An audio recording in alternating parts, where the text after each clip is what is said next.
First to China. Dan Andrews over there earlier in the year. Some say it was to restructure his debt. I don't know. He'll never tell us, will he? Trade Minister Don Farrell there recently too. A whole lot of premiers on their way. There was a speech, though, from Defence Minister Richard Marles this week that says Labor's new relationship with China is displaying a different maturity from the former government's shrill interactions. Interestingly, though, Peter Dutton says, don't be lulled into wishful thinking with China. Joining me now to discuss this and more, Sky News contributor Kosha Gada and former Labor MP Michael Danby. I have to say, I think Labor's looking a bit bipolar on China.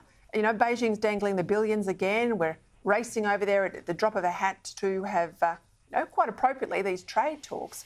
At the same time, we're saying things are pretty dangerous with China. Our region's dangerous. We're worried about them infiltrating Australia all the time. How do you get the balance right? Well, it's not helped by a conga line of premiers going over there. There was no extra money announced in the defence review.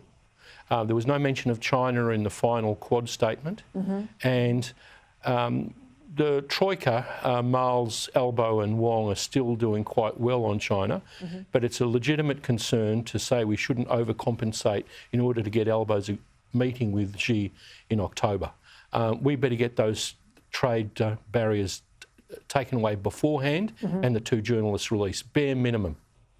Talk to me about the announcement from ASIO. God forbid, I don't know why they made it public, but they're going to have to embed, they say, ASIO agents in the AUKUS program to ensure that we haven't got people spying on what we're doing.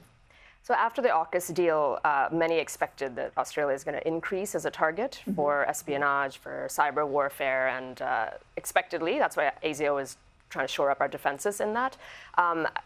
Maybe he played the government's hand or sort of tipped a hand to our adversaries about how we are planning to do that. But in contrast, I'll say there's another side to that, which is that the Senate estimates are one of the few forums where it is legitimate for elected officials to question and grill unelected bureaucrats, which is what these which we want to have. We do want to have. It's an important check and balance, and I think the intelligentsia around the world has been falling out of favour right now with mission creep, scope creep, hubris, some would say. So I think that part of it has legitimacy as well.